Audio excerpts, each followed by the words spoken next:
મિત્રો એક question, alcohol કરતા ફિનોલ વધુ એસિડિક છે, શા માટે? આ મુદ્દો આપણે સમજાવવો છે. તો પહેલા વાત કરીએ આલ્કોહોલની. આલ્કોહોલ એટલે ROH.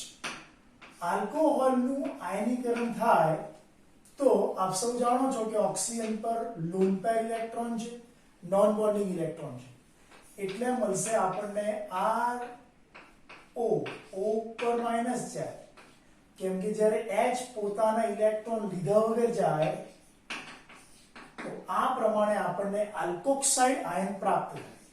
શું બનાવવા? Alkoxide ion.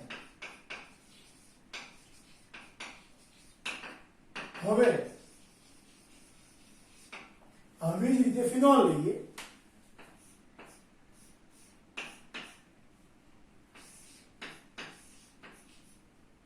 ફિનોલમાં આયનીકરણ થાય તો ફિનોક્સાઇડ આયન બને. સેમ આ જ રીતે યુ કેન સી જ્યારે H નીકળી જશે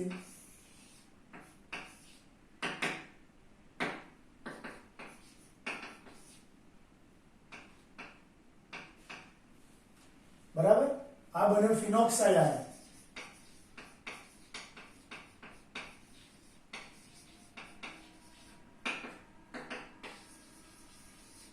તો આમ કહી શકાય કે આલ્કોહોલમાંથી આલ્કોક્સાઇડ આયન બને, ફિનોલમાંથી ફિનોક્સાઇડ આયન બને, અને ફિનોક્સાઇડ આયન એમાં આયનીકરણની ઘટના આલ્કોક્સાઇડ આયન કરતાં વધુ જોવા મળે છે એવું આપણે સાબિત કરવા માંગીએ છીએ.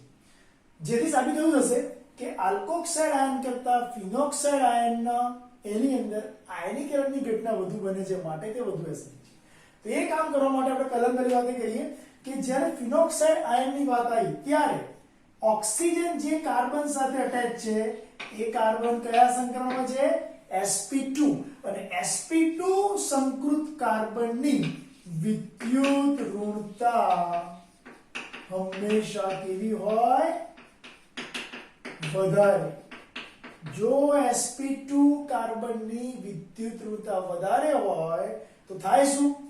આ કાર્બન ઓક્સિજન અને કાર્બન વચ્ચેના ઇલેક્ટ્રોનને પોતાની તરફ આકર્ષે, જેથી ઓક્સિજનની ઉપરના બધા ઇલેક્ટ્રોન આ કાર્બન ખેંચી લે, આથી ઇલેક્ટ્રોનની ઘનતા ઘટે. મિત્રો કોની ઉપર? O ઉપર.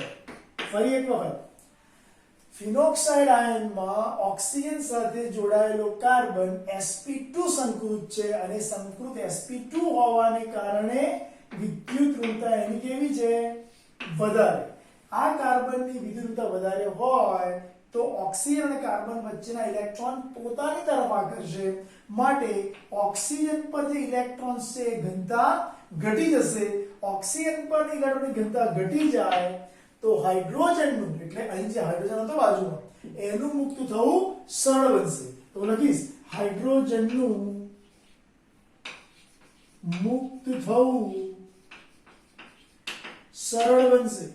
જો હાઇડ્રોજનનું મુક્ત થવું સરળ બની જાય તો સમજી જવાનું કે આયનીકરણ વધુ થયું. આયનીકરણ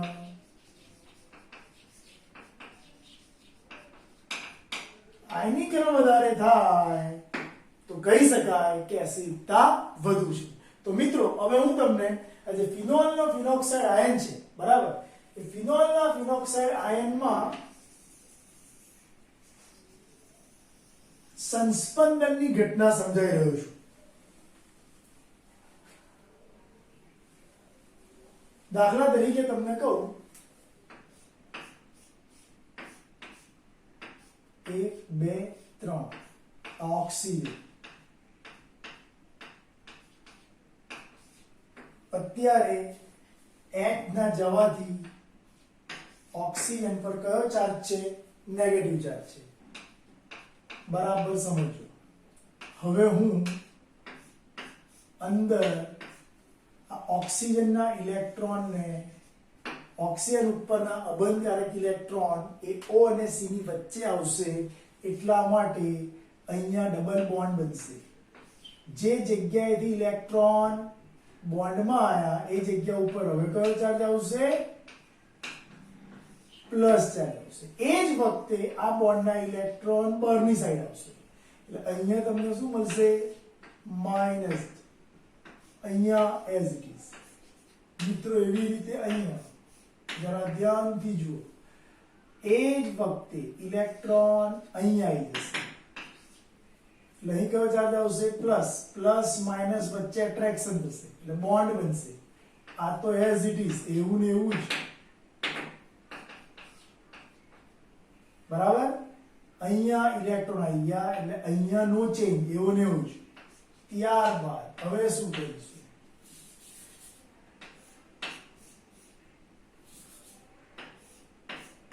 જરા ધ્યાનથી જુઓ. હવે ઇલેક્ટ્રોન અહીં આવશે બરાબર એટલે અહીં પ્લસ ચાર્જ આવશે. પ્લસ માઇનસ એટ્રેક્શન બોન્ડ બની જશે.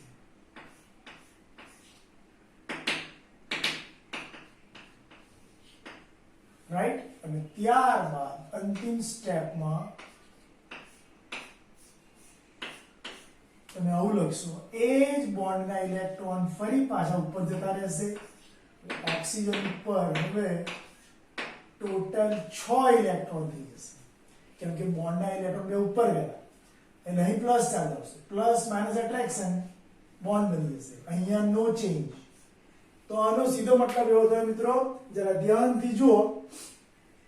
ફિનોક્સાઇડ આયનમાં ઓક્સિજન ઉપર અબંધકારક ઇલેક્ટ્રોન હતા. ઇલેક્ટ્રોનની ઘનતા વધારે હતી અને એ ફિનોક્સાઇડ આયનના ઇલેક્ટ્રોન એ ધીરે ધીરે બેન્ઝીન વલયમાં આયા. કેમ આયા? કેમ કે ઓક્સિજન સાથે જોડાયેલા કાર્બન sp2 સંકળમાં હોવાને કારણે આ ઇલેક્ટ્રોન પોતાની તરફ આકર્ષે.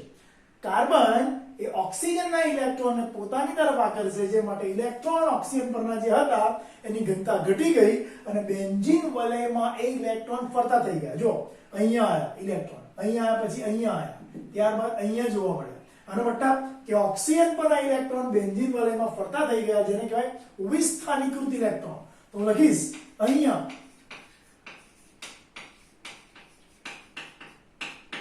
સંસ્પંદન સૂત્રો જોવા મળે. આ સંસ્પંદન સૂત્રોની અંદર ધ્યાનથી જોઈએ તો ખબર પડે ફિનોલના ફિનોક્સાઇડ આયનમાં સંસ્પંદન સૂત્રો જોવા મળે. સંસ્પંદન સૂત્રોમાં ઓક્સિજન પરના ઇલેક્ટ્રોનની ઘનતા ઘટી એટલે ઇલેક્ટ્રોન વિસ્થાનીકૃત થાય. ઇલેક્ટ્રોન જો વિસ્થાનીકૃત થઈ જાય તો ઓક્સિજન પર ઇલેક્ટ્રોનની ઘનતા ઘટે એટલે ઓક્સિજન ઉપરના ઇલેક્ટ્રોનની ઘનતા ઘટે અને જો ઇલેક્ટ્રોનની ઘનતા ઘટે તો H નું બાજુમાં જોડેલો છે H નું મુક્ત થવું સરળ બને.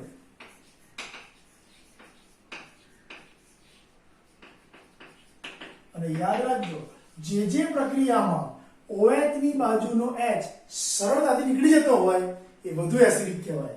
માટે ફિનોલ વધુ એસિડિક છે.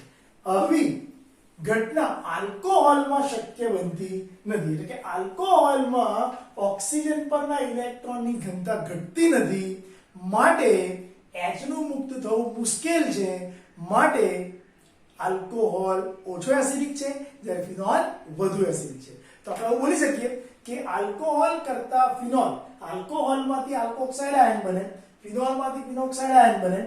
આલ્કોહોલ કરતા ફિનોક્સાઇડ આયનમાં ઓક્સિજન સાથે જોડાયેલો કાર્બન sp2 સંકૃત છે માટે ઓક્સિજનના અને કાર્બનના ઇલેક્ટ્રોન પૈકી ઇલેક્ટ્રોન બધા કાર્બન તરફ આકર્ષાઈ જાય છે માટે ઓક્સિજન પર ઇલેક્ટ્રોનની ઘનતા ઘટી જાય. ઓક્સિજન પર ઇલેક્ટ્રોનની ઘનતા ઘટે તો H નું મુક્ત થવું સરળ બની જાય. આ H નું મુક્ત થવું સરળ બને. જો એવું થાય તો એ વધુ એસિડિક કહેવાય. અહીંયા ઉપરાંત બીજું એક રીઝન કે સંસ્પંદનની ઘટના જોવા મળે. ફિનોલના ફિનોક્સાઇડ આયનમાં સંસ્પંદન જોવા મળે. આ સંસ્પંદન સૂત્રો જોતા માલુમ થાય કે ઓક્સિજન પરના ઇલેક્ટ્રોનની ઘનતા બેન્ઝીન વલયમાં આવી જાય છે એટલે ઇલેક્ટ્રોન બેન્ઝીન વલયમાં વિસ્થાનીકૃત બને છે અને વિસ્થાનીકૃત બનતા હોવાને લીધે ઓક્સિજન પર ઇલેક્ટ્રોનની ઘનતા ઘટે છે. H નું મુક્ત થવું સરળ બને છે માટે ફિનોલનો ફિનોક્સાઇડ આયન બરાબર H ને મુક્ત કરતો હોવાથી એ વધુ એસિડિક ગણાશે. ફિનોલ વધુ એસિડિક છે.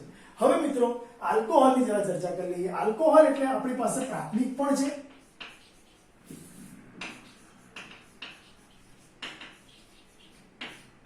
દ્વિતીયક પણ છે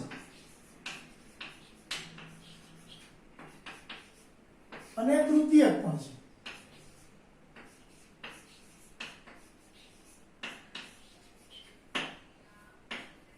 આલ્કોહોલની એક ખાસિયત છે પ્રાથમિક આલ્કોહોલમાં, જે આલ્કિલ સમૂહ છે એ પ્લસ આઈ અસર કરે છે. કઈ અસર મિત્રો? પ્લસ આઈ અસર. આલ્કોહોલમાંનો આલ્કિલ સમૂહ પ્લસ આઈ અસર કરે છે. એનો મતલબ કે ઇલેક્ટ્રોનની ઘનતા ઓક્સિજન પર વધતી જાય છે અને ઓક્સિજન પર ઇલેક્ટ્રોનની ઘનતા જો વધે તો H નું મુક્ત થવું મુશ્કેલ બને. મિત્રો અહીંયા બે આલ્કિલ સમૂહ છે એટલે પ્લસ આઈ અસર થોડી વધારે જોવા મળશે, એટલે બે તરફથી દાન થશે. દ્વિતીયક આલ્કોહોલમાં આલ્કિલ સમૂહ બે છે, જેને કારણે ઓક્સિજન પર ઇલેક્ટ્રોનની ઘનતામાં પ્રાથમિકની તુલનામાં વધારે પડતો વધારો થાય છે. કેમ કે અહીંયા બે આલ્કિલ સમૂહ છે, બે આલ્કિલ સમૂહ બે વખત ઇલેક્ટ્રોન દાન કરશે. અહીંયા મિત્રો ત્રણ આલ્કિલ સમૂહ છે. તૃતીયક આલ્કોહોલમાં ત્રણ આલ્કાઇલ સમૂહ છે, આથી ઓક્સિજન પર ઇલેક્ટ્રોનની ઘનતામાં જબરજસ્ત વધારો થશે, જેને કારણે H નું મુક્ત થવું અહીંયા સૌથી મુશ્કેલ છે. તો યાદ રાખજો, અહીંયા H નું મુક્ત થવું મુશ્કેલ છે, માટે તૃતીયક આલ્કોહોલ સૌથી ઓછો એસિડિક થાય. તો આ શું કહેવાય? ઓછો એસિડિક. એની કમ્પેરિઝનમાં આ વધારે એસિડિક અને આ વધારે એસિડિક.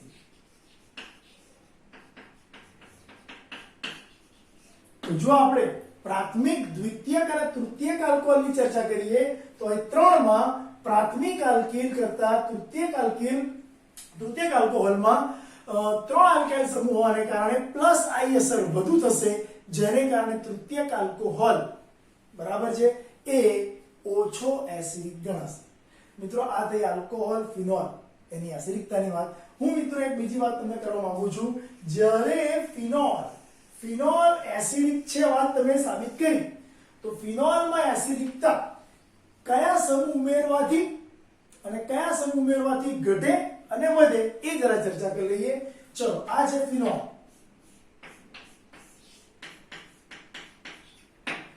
જો હું ફિનોલમાં નાઇટ્રો સમૂહ ઉમેરું તો નાઇટ્રો સમૂહ કેવો છે ખબર છે? ઇલેક્ટ્રોન આકર્ષક સમૂહ છે. બધા ઇલેક્ટ્રોન ખેંચી લેશે. ઇલેક્ટ્રોન આકર્ષક. ફિનોલમાં નાઇટ્રો સમૂહ ઇલેક્ટ્રોન આકર્ષક સમૂહ હોવાને કારણે જો ફિનોલના પેરા સ્થાને નાઇટ્રો સમૂહ દાખલ કરવામાં આવે તો ઓક્સિજન પરના ઇલેક્ટ્રોનની બધી જ ઘનતા ઘટી જાય છે. નાઇટ્રો બધા ઇલેક્ટ્રોન ખેંચી લેશે. નાઇટ્રો જો બધા ઇલેક્ટ્રોન ખેંચી લે તો ઓક્સિજન પર ઇલેક્ટ્રોનની ઘનતામાં ઘટાડો થાય, જેથી H નું મુક્ત થવું સરળ બની જાય. શું થઈ જાય? સરળ બને. માટે પેરા નાઇટ્રોફિનોલ વધુ એસિડિક છે. અને મિત્રો એક બીજી વાત, એની બિલકુલ ઓપોઝિટ વાત કરીએ કે જો હું પેરા સ્થાને મિથાઇલ દાખલ કરું, આને કહેવાય પેરાનાઇટ્રોફિનોલ અને આને કહેવાય ક્રેસોલ, પેરાક્રેસોલ. જો હું પેરા સ્થાન પર મિથાઇલ મૂકું તો આ મિથાઇલ સમૂહની ખાસિયત શું છે? તેઓ ઇલેક્ટ્રોનનું દાન કરે છે. મિથાઇલ સમૂહ પોતાના ઇલેક્ટ્રોનનું દાન કરે છે આલ્કિલ સમૂહ જેટલા માટે, એટલે ઓક્સિજન પર ઇલેક્ટ્રોનની ઘનતા હોય એના કરતા વધી જશે. તો ઓક્સિજન પર ઇલેક્ટ્રોનની ઘનતા જો વધી જાય તો H નું મુક્ત થવું મુશ્કેલ બને. યાદ રાખજો, ઓક્સિજન પર ઇલેક્ટ્રોનનું પ્રમાણ વધી જાય તો H ને ખેંચીને રાખે, H જઈ શકતો નથી. અને આપ જાણો છો, H જો લિબરેટ ના થાય, જાય નહીં, દૂર ના થાય, મુક્ત ના થાય તો એ ઓછો એસિડિક થઈ જાય. તો આ તમારો ઓછો એસિડિક થાય.